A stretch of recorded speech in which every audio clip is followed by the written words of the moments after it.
coronel Manuel Dorrego podemos inscribirlo sabiendo de lo dificultoso y de lo arbitrario, de lo incluso estéril a veces, de caracterizar desde compartimentos estancos, desde divisiones ceñidas fuertemente a lo ideológico, posturas absolutamente o supuestamente disímiles.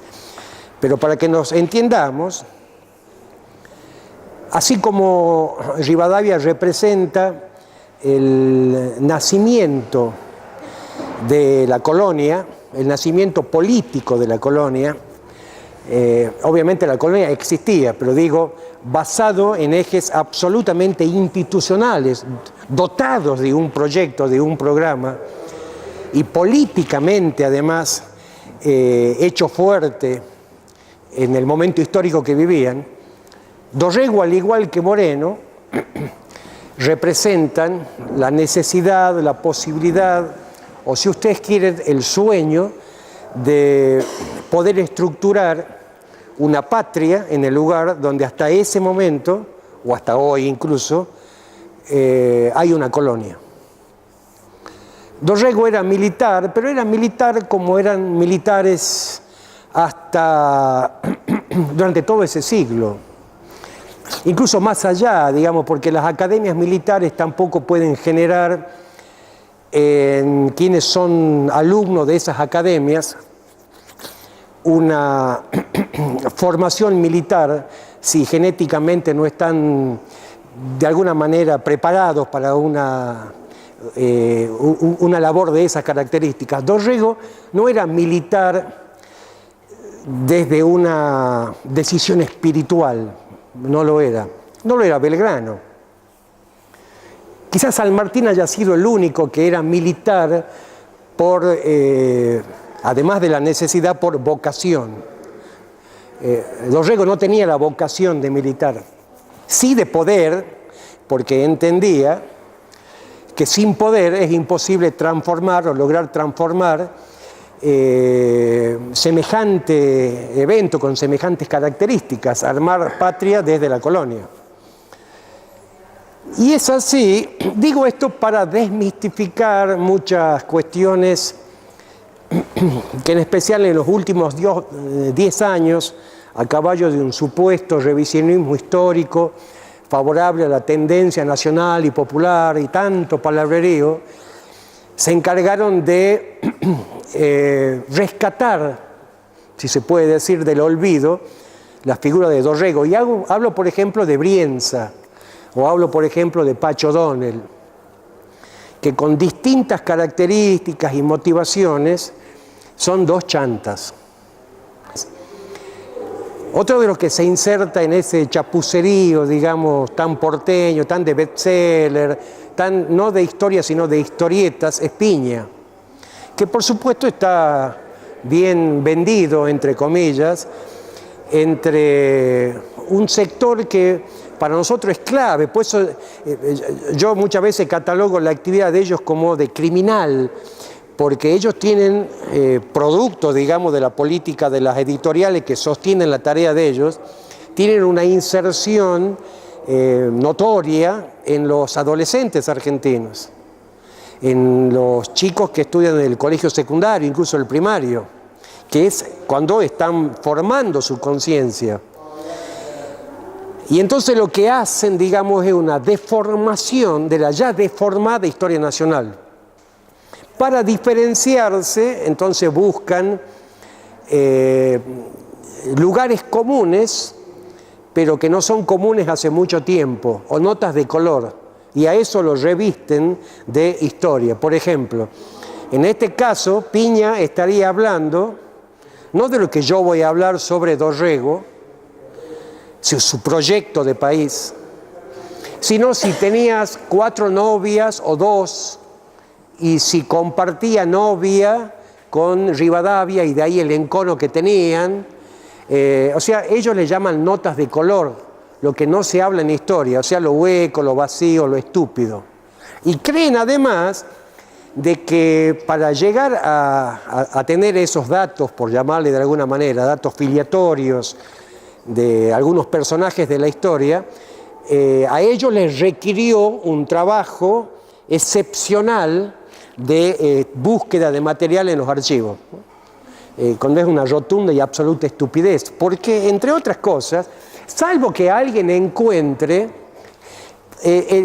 la tarea del historiador, mucho más cuando analizamos periodos históricos que superan los 100 años, los 200 años, los 500 años, no es quien tiene el dato que no tiene nadie. No es quien encontró una foto de San Martín con la vecina y que Remeditos no conocía, porque eso no existe.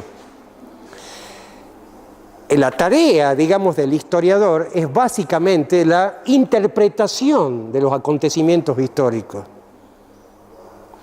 Y esa interpretación, que sí se la hace, porque ellos hacen una interpretación, al no hacerla están haciéndola, ¿se entiende? Al seguir el rumbo trazado por los Mitre y compañía, están haciendo la historia de Mitre, reciclada, ayornada, con espejitos de colores, digamos, con aire acondicionado, pero es la historia de Mitre.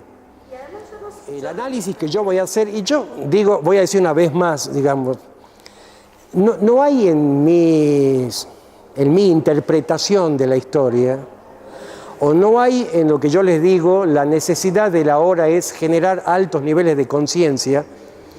Recuerden que en la clase pasada yo decía lo mismo que yo digo, lo mismo. No hay nada más urgente hoy que generar altos niveles de conciencia en el pueblo. Lo mismo lo dice el vicepresidente en este momento de Bolivia.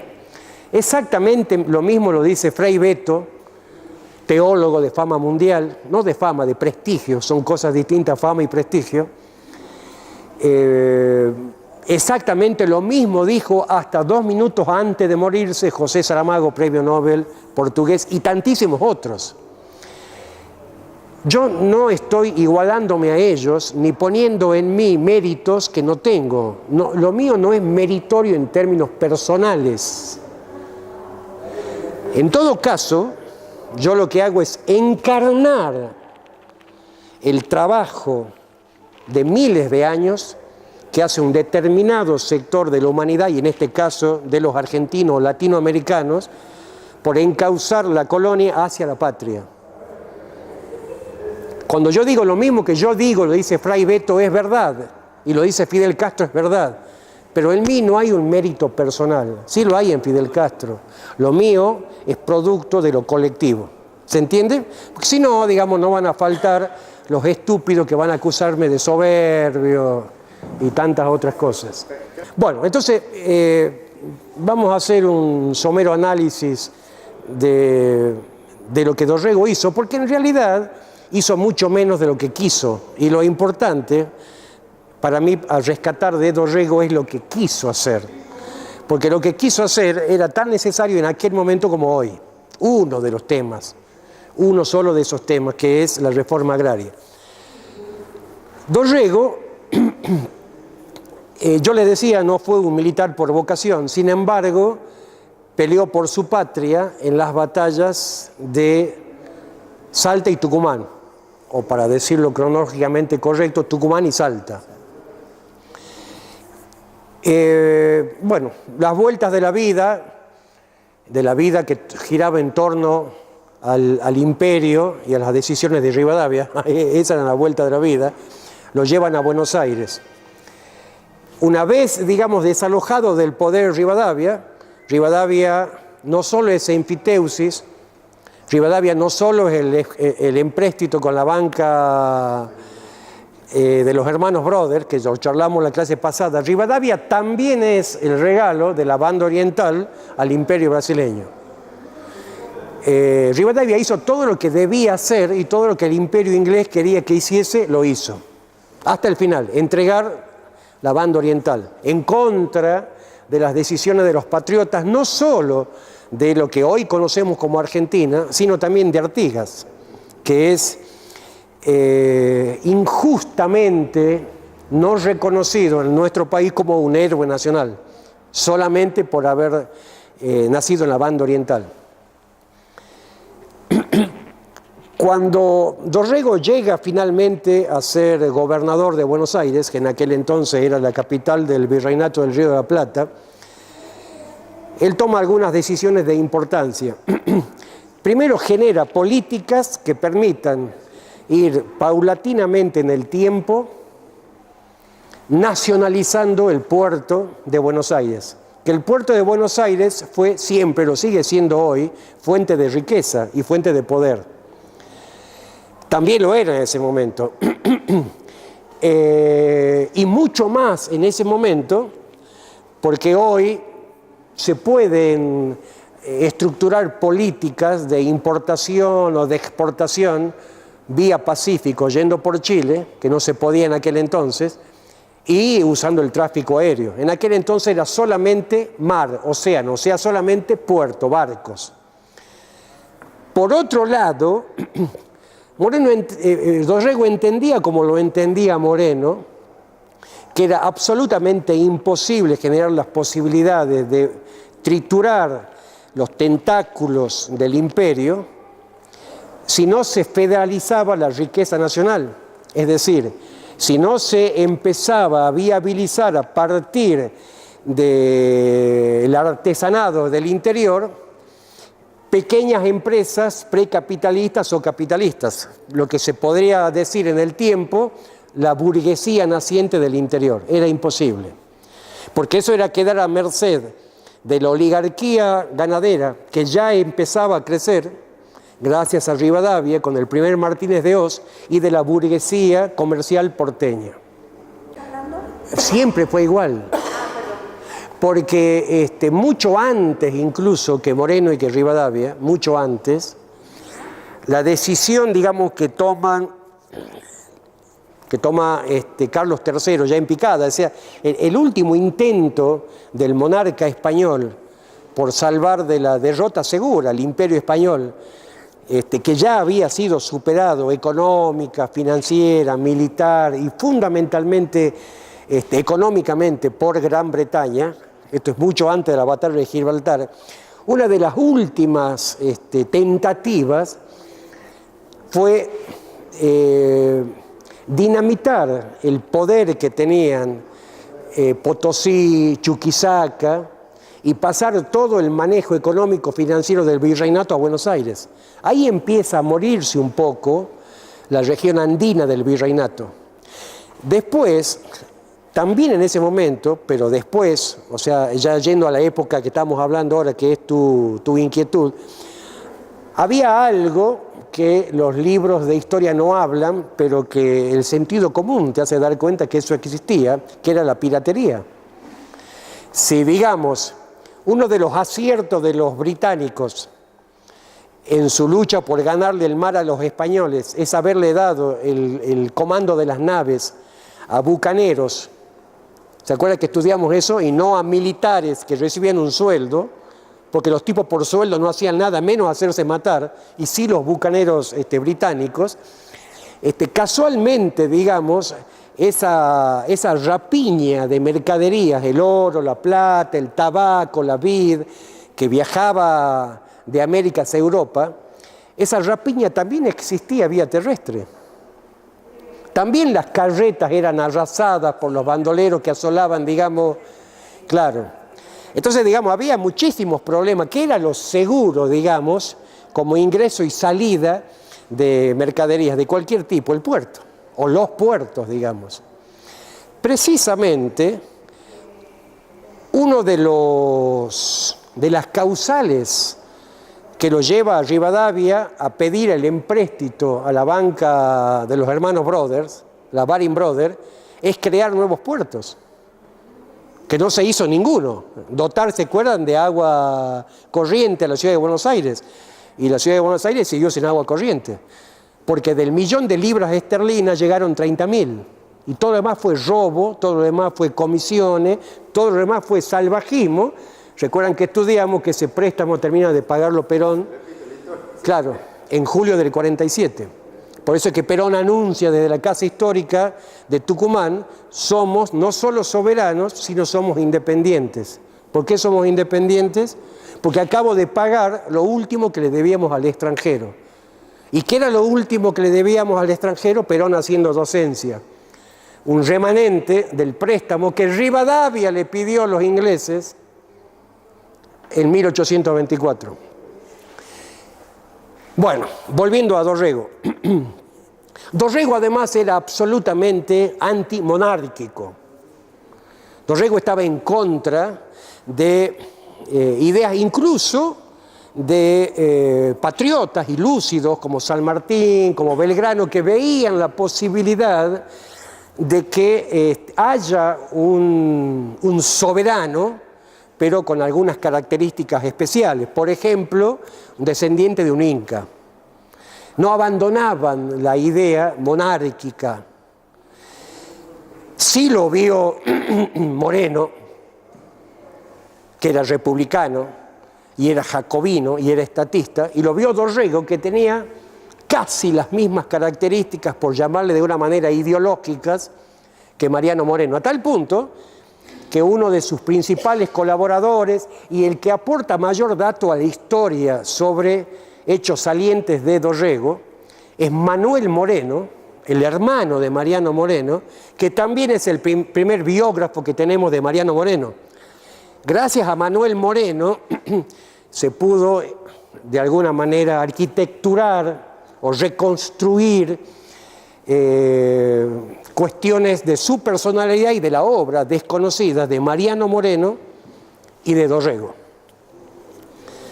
Dorrego ya veía, Dorrego pasa, digamos, él portaba una mochila que no la sentía, pero sí la sentían quienes llegaron después, en especial Rosas.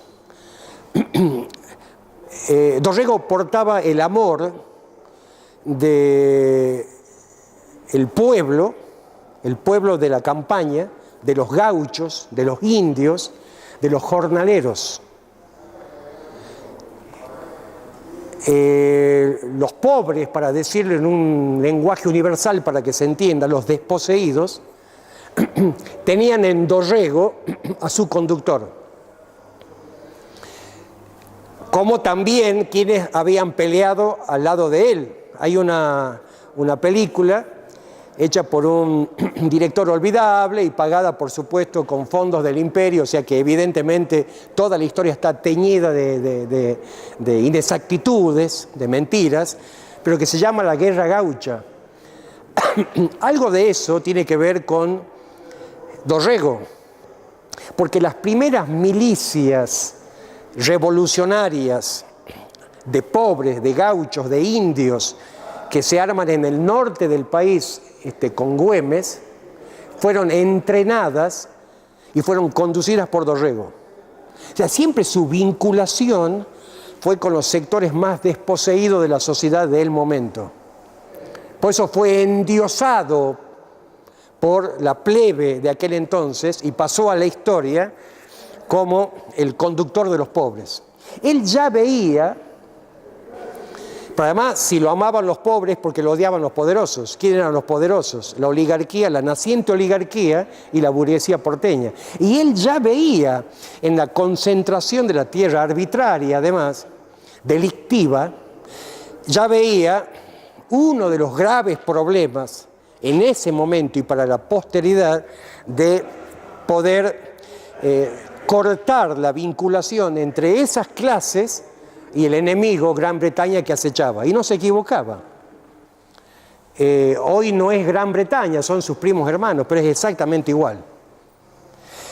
Y esa clase se mantiene inalterable. Ahora, por supuesto, ayornada, porque las multinacionales, los grupos económicos, los pool, como se llaman ahora, conducen esos procesos económicos que antes eran solamente de la oligarquía. Pero en realidad no cambió nada, porque antes existían los Martínez de Hoz, que siguen existiendo. Los Menéndez Betti, los Irrazábal, los Pueyrredón, y ahora cambiaron y hay una sociedad anónima o grupos económicos, pero en cuanto, digamos, al manejo de la riqueza es exactamente lo mismo.